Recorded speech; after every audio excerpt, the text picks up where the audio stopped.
आपने महसूस किया होगा कि जो लोग अच्छे कर्म करते हैं वो परेशान रहते हैं, वहीं जो बुरे कर्म करते हैं वो खुशी से रह रहे होते हैं।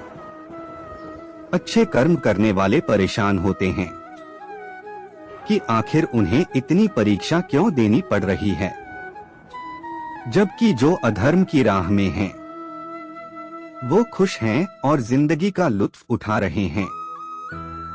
अगर आपके मन में भी ये सवाल आया है तो आज हम आपको इसका जवाब देंगे। ये जवाब वो है जो भगवत गीता में लिखा है और श्री कृष्ण ने अर्जुन को दिया था।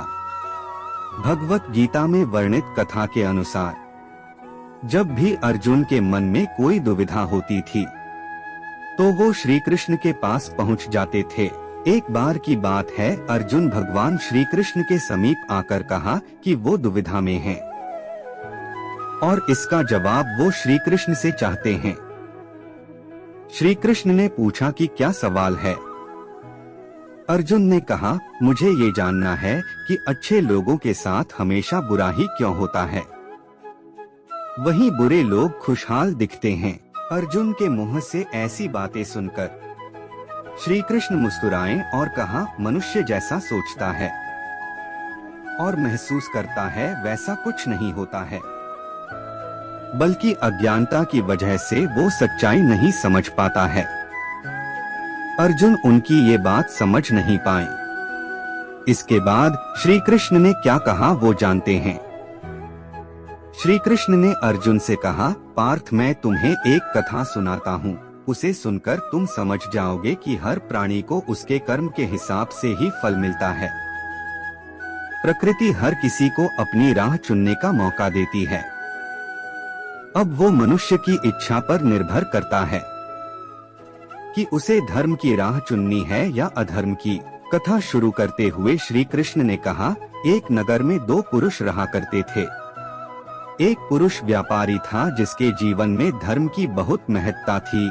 वो पूजा पाठ में यकीन रखता था।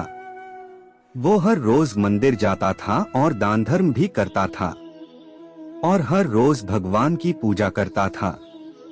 वहीं दूसरा पुरुष बिल्कुल विपरीत था। वो हर रोज मंदिर तो जाता था लेकिन पूजा करने नहीं बल्कि मंदिर के बाहर से जूते चप्पल चुराने।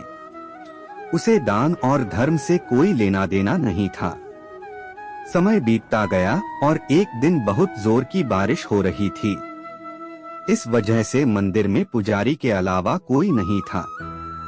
ये बात जब दूसरे पुरुष को पता चली तो उसने कहा कि ये सही मौका है मंदिर का धन चुराने का। पंडित से नजर बचाकर उसने मंदिर का सारा धन चुरा लिया। उसी समय धर्म कर्म में विश्वास रखने वाला व्यक्ति भी मंदिर पहुंचा। दुर्भाग्य से मंदिर के पुजारी ने उसे ही चोर समझ लिया और चिल्लाने लगे। वहां लोग एकत्र हो गए और उसे बहुत मारा। किसी तरह वो बचते बचाते वहां से निकला तो दुर्भाग्य ने उसका साथ वहां भी नहीं छोड़ा। मंदिर के बाहर वो एक गाड़ी से टकरा गया और घायल हो गया। फिर वो व्यापारी लंगड़ाते हुए घर जाने लगा तो रास्ते में उसकी मुलाकात उस पुरुष से हुई जिसने मंदिर से धन चुराया था। उसने कहा, आज तो मेरी किस्मत चमक गई, एक साथ इतना सारा धन मिल गया।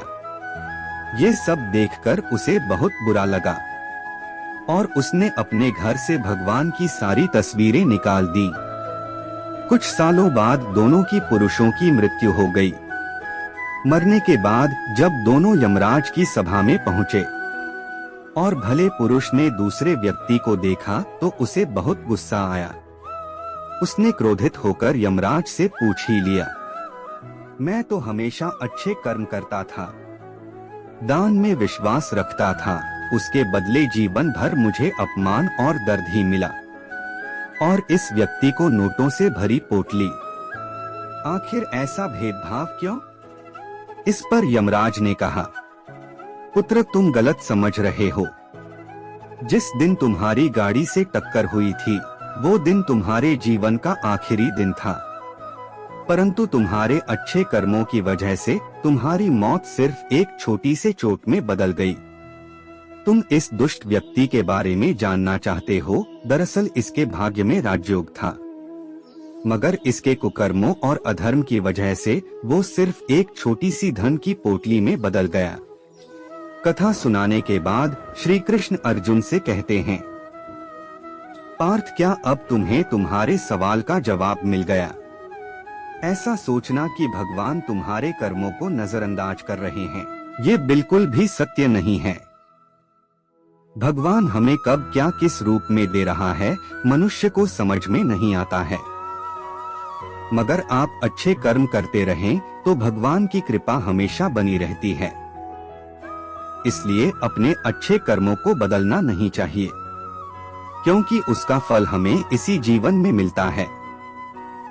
इसलिए मनुष्य का फर्ज है कि वो हमेशा अच्छे कर्म करते रहें, क्योंकि श्री कृष्ण ने गीता में भी बताया है कि किसी के द्वारा किया गया कर्म बेकार नहीं जाता है, चाहे वो अच्छा हो या बुरा।